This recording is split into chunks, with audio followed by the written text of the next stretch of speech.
সবার, আজকের গন্তব্য কিন্তু কলকাতা থেকে বেশ দূরেই। নবাবের শহর, ইতিহাসের গল্প আর আওয়াধি খাবারের অ্যারোমা নিয়ে চলো শুরু করা। শালিমার স্টেশন থেকে রাত ৯:৫০-এর পাটনা দুরন্ত ট্রেন। পরের দিন সকাল 6:30 নাগাদ পাটনা পৌঁছে দিল। হ্যাঁ, এখানে বলি এবার, আসলে আমাদের গন্তব্যের ডিরেক্ট টিকিট পাইনি, তাই এভাবে পাটনাতে কিছু ঘন্টা কাটিয়ে ব্রেক জার্নি প্ল্যান। যেহেতু সেদিন বিকেলে আমাদের আবার ট্রেন ধরার আছে, তাই একটু ফ্রেশ ও জিরিয়ে নেওয়ার কিছু ঘন্টার জন্যে স্টেশনের একটু কাছেই একটা ডরমিটারি নেওয়া হলো সবার জন্যে। ডরমিটরি পেয়ে সবার একটু জিরিয়ে নেওয়ার শান্তি দেখতে পেলাম, কেউ ফ্রেশ হতে, কেউ বা গল্পতে, কিন্তু এদিকে ছেলেদের চলল জমিয়ে তাস খেলা। এইভাবে গল্পে দুপুর গড়িয়ে গেল। খিদে পেতেই লাঞ্চ ম্যাজিকের মতো বাপ্পাদা হাজির করলো বিহারের সেই বিখ্যাত মাটন চাম্পারান। ওহ, জমে গেল পুরো। খাওয়া দাওয়ার পর্ব সেরে নিয়ে সবাই আবার হোটেল ছেড়ে বেরিয়ে পড়লাম পাটালিপুত্র স্টেশনের উদ্দেশ্যে। উফ, বাইরে কিন্তু ভীষণ রোদ আর গরম। পাটনা থেকে আধ ঘন্টা লাগলো, পৌঁছে গেলাম পাটালিপুত্র স্টেশন। এখান থেকে 4:30টাতে ট্রেন। এবার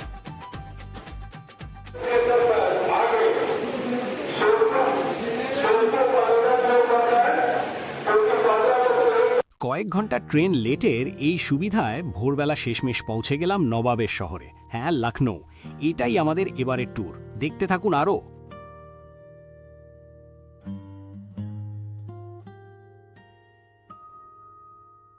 স্টেশন থেকে বেরিয়ে 3টে টোটো বুক করে সোজা হোটেলের উদ্দেশ্যে। বলে রাখি, আমাদের হোটেল কোনো বুক ছিল না, তবে দাদারা একটু খুঁজে একটা ভালো হোটেলের সন্ধান পেল। স্টেশন থেকে দূরত্ব ওই 3 কিলোমিটারের মতো, সময় লাগলো 10 মিনিট। টোটো থেকে নেমেই পৌঁছে গেলাম আমাদের হোটেলে। লখনৌয়ের ভোরের হাওয়াটা দারুণ ছিল। এখন হবে কুইক একটা চেক ইন, তারপরই বেরিয়ে পড়ব সবাই লখনৌ এক্সপ্লোর করতে।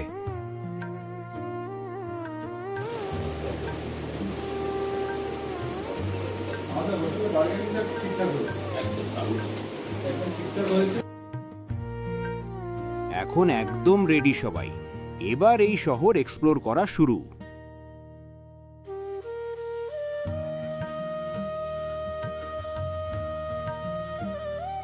চারিদিকে ইতিহাসের ছোঁয়া, রাস্তার এই হাল্লাগুল্লা আর পুরনো আর্কিটেকচার, সব মিলিয়ে শহরটা যেন আমাদের স্বাগত জানাচ্ছে।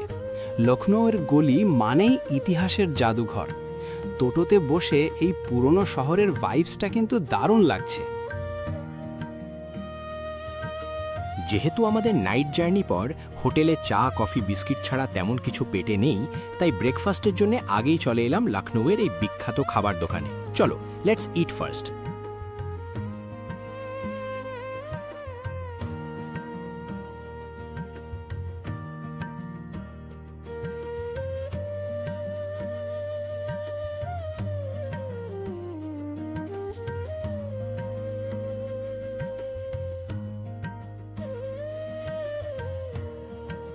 ব্রেকফাস্টটা কিন্তু দারুণ ছিল। এবার পেট পুজো শেষ করে আমরা বেরিয়ে পড়লাম সাইট সিইংয়ের জন্যে। আর লখনৌতে এসে প্রথমেই কোথায় আসব? একদম ঠিক ধরেছেন, সকালের হালকা রোদে লখনৌয়ের রাস্তা ধরে আমাদের প্রথম স্টপ হলো ঐতিহাসিক বাড়া ইমামবাড়া।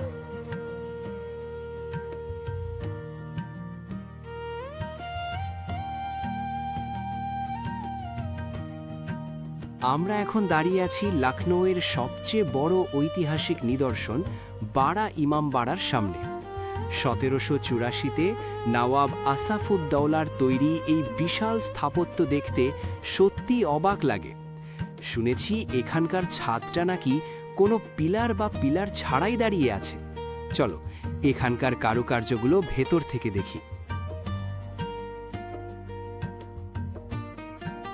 বড় ইমামবাড়ার বিশাল দরজা দিয়ে ঢুকতেই সামনে চোখে পড়ল এই দারুণ বাগানটা, আর ঠিক তার পাশেই দাঁড়িয়ে আছে ঐতিহাসিক আসফি মসজিদ। নবাবী আমলের এই স্থাপত্যগুলো কত নিপুণভাবে তৈরি করা, তা চোখে না দেখলে সত্যিই বিশ্বাস করা যায় না।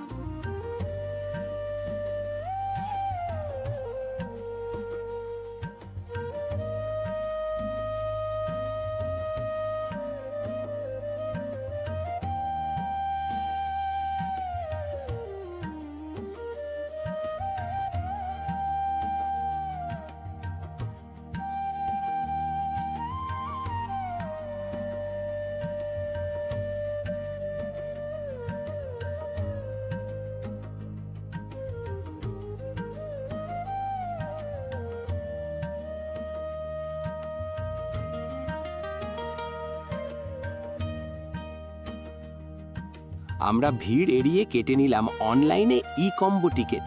এর সুবিধা হলো একটি টিকিটেই আপনি বড় ইমামবাড়া, ছোট ইমামবাড়া, শাহী বাওলি আর পিকচার গ্যালারি সবগুলোই এক্সপ্লোর করতে পারবেন। আলাদা করে বারবার টিকিট কাটার ঝামেলা নেই। এবার ঢুকছি আসল রহস্যে, ভুল ভুলাইয়া। প্রায় 1000-এর ওপর একই রকম দেখতে দরজা আর রাস্তা। গাইড ছাড়া এখানে ঢুকলে পথ হারানো একদম নিশ্চিত। চলুন দেখি গাইডের সাহায্যে আমরা গোলক ধাঁধা পেরিয়ে ওপরে উঠতে পারি কিনা।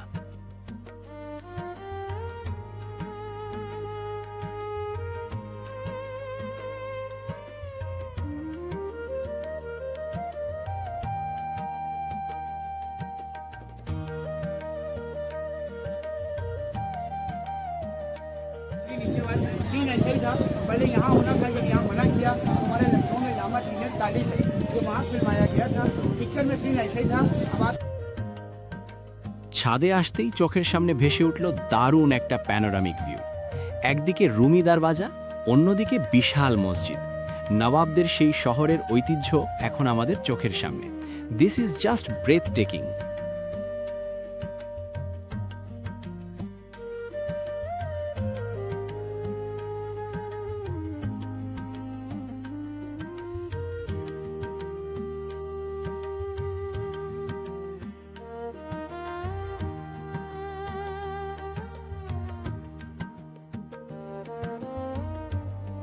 বাড়া ইমামবাড়ার ছাদ থেকে নেমে এবার আমাদের পরের গন্তব্য ওই চত্বরেই থাকা এক অদ্ভুত সুন্দর স্থাপত্য, শাহী বাউলি বা সিঁড়ি দেওয়া কুয়ো।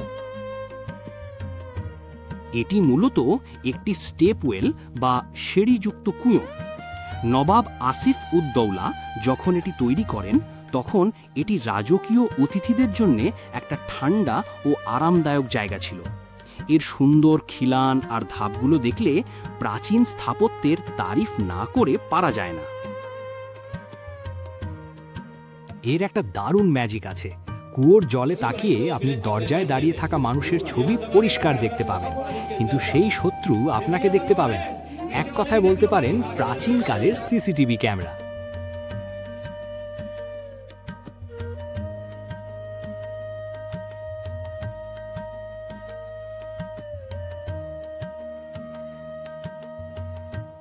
বড় ইমামবাড়া দেখা শেষ। এবার আমাদের পরের স্টপ হলো ছোটা ইমামবাড়া। তাই আমরা এবার বাইরে এসে দৌড়দাম করে ভাড়া করে নিলাম এই বিখ্যাত টাঙা বা ঘোড়ার গাড়ি। চলো রাজকীয়ভাবে যাওয়া যাক।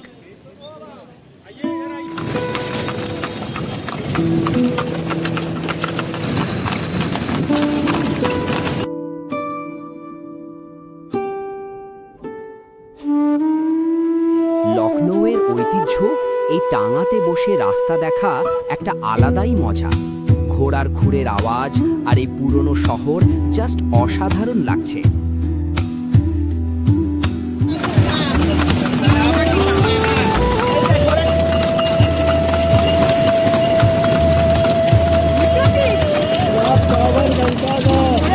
क्लॉक टावर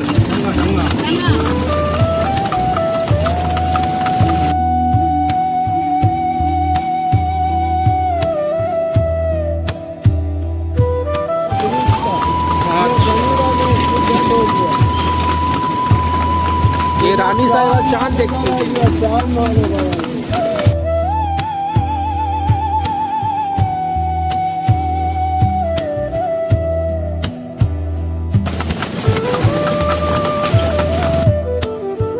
টাঙা থেকে নেমে এবার আমরা চলে এলাম ছোটা ইমামবাড়া।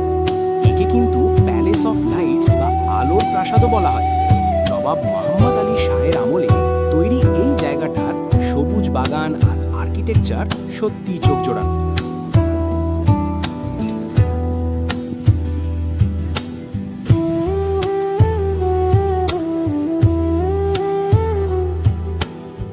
ছোটা ইমামবাড়া ঘুরে বেরোতে বেরোতে বেশ দুপুর গড়িয়ে গেল। আর লখনৌতে দুপুরের খাবার মানেই তো বিরিয়ানি। তাই আমরা চলে এলাম আমিনাবাদের বিখ্যাত ওয়াহিদ বিরিয়ানিতে। এখানকার বিরিয়ানির সুগন্ধ আর নরম মাংস জাস্ট চোখ বন্ধ করে খাওয়ার মতো। শহরের সবচেয়ে পুরনো আর জমজমাট মার্কেট আমিনাবাদ। চারিদিকে তাকালেই দেখা যাচ্ছে মানুষজন কেনাকাটায় কত ব্যস্ত। এখানকার বিখ্যাত চিকেন কারির জামা কাপড় আর স্ট্রিট ফুড না নিয়ে কিন্তু বাড়ি ফেরা যাবে না। আমার সুপারস্টার ভাগ্নে ব্যাট্টর কিন্তু তখন সেই আলাদা লেভেলের চিকনকারি কুর্তা কেনাকাটা চলছে, একদম হিরো হিরো ব্যাপার। কেনাকাটির মাঝে হাঁপিয়ে উঠতেই একটু ট্রাই করলাম এখানকার বিখ্যাত কুলফি। দারুণ স্বাদে শরীর ঠান্ডা হয়ে গেল।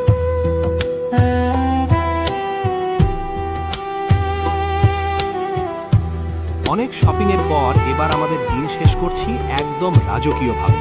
আমরা পৌঁছে গেছি লখনৌয়ের সবচেয়ে বিখ্যাত খাবারের ঠিকানা তুন্ডে কাবাবিতে।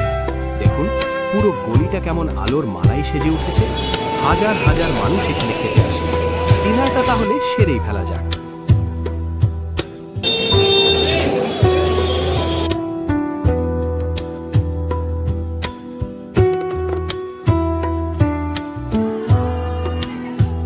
হোটেলে ফিরেই সবাই ক্লান্ত, তবু আমাদের রাত অবধি চলল জমজমাট উল্লাস আড্ডা। ঘুরতে এসে এই আনন্দ উল্লাস তো লাগবেই।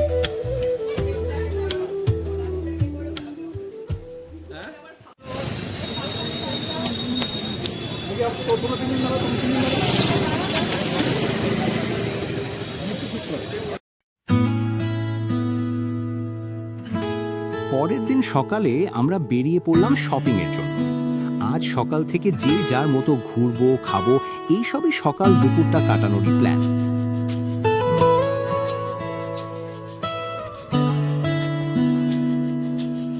সারাদিন শপিং আর ঘোরাঘুরির পর বিকেলের দিকে আমরা পৌঁছে গেলাম হাজরতগঞ্জে। আর এখানে কিন্তু একটা বিশাল আকর্ষণ আছে, এখানকার বিখ্যাত বাস্কেট চাট।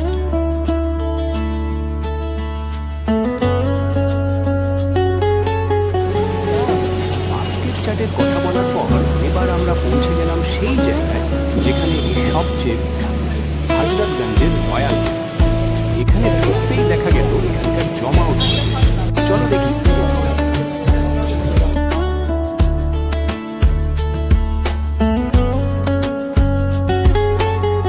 দেখুন আলু দিয়ে তৈরি একটি ঝুড়ি বা বাস্কেটের মধ্যে কত রকমের মশলা, ছোলার ডাল, দই আর চাটনি দেওয়া হয়েছে। মন ভরে উঠলো এখানকার সুঘ্রাণে। Let's begin.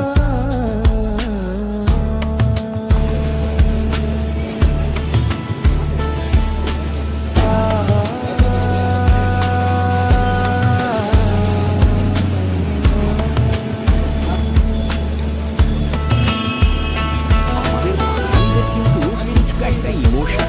তাই ঘুরতে গিয়ে যখন দেখি সেখানে ফুচকা পাওয়া যাচ্ছে, ব্যাস আর কি সারা যায়। এখানেও কিন্তু তাই হলো।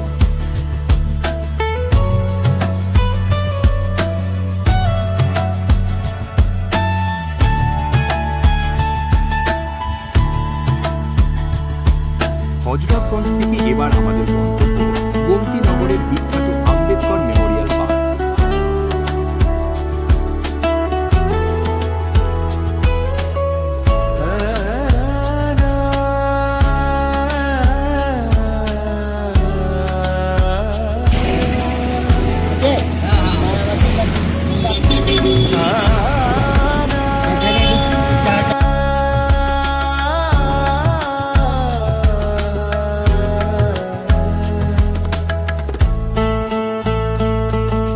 আম্বেদকর পার্কে পৌঁছতে পৌঁছতে বেশ অন্ধকার হয়ে এসেছে, কিন্তু ভিতরে পা রাখতেই মনে হলো আমরা যেন একটা আলাদা প্রাসাদে চলে এলাম। রাজস্থান থেকে আনা পিঙ্ক স্যান্ডস্টোন দিয়ে তৈরি এই স্থাপত্যগুলো কত নিপুণভাবে তৈরি করা তা চোখে না দেখলে সত্যি বিশ্বাস করা যায় না। চলো কাছে গিয়ে দেখা যাক।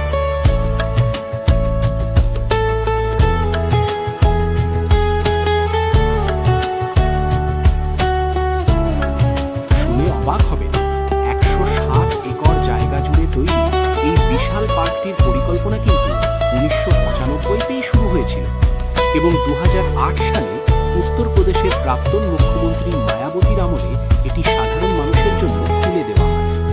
ভারতের সংবিধানের রূপকার ডক্টর বি.আর. আম্বেদকরের স্মৃতিতে তৈরি এই জায়গাটা সত্যিই চোখজোড়া।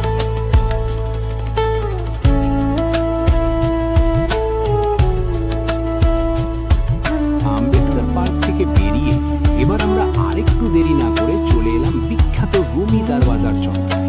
এখানকার স্ট্রিট ফুড না খেলে কিন্তু লখনৌয়ের রাত্রিটা একদম অসম্পূর্ণ থেকে যেত।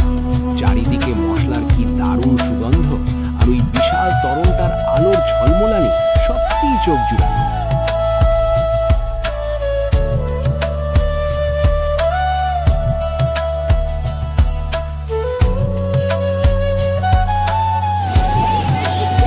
এইভাবেই আমাদের আজকের বিশাল ভালো লাগা আর শপিং করে দিনটা লখনৌতে শেষ হলো। সত্যি লখনৌতে যে কিভাবে সময় কেটে গেল দুদিন এত কিছু দেখার মধ্যে দিয়ে। ভিডিওটা ভালো লাগলে কিন্তু অবশ্যই লাইক আর সাবস্ক্রাইব করতে ভুলবেন না। আর কিছু জানার থাকলে কমেন্ট বক্সে লিখুন। তাহলে দেখা হচ্ছে পরের এপিসোডে। ভালো থাকবেন।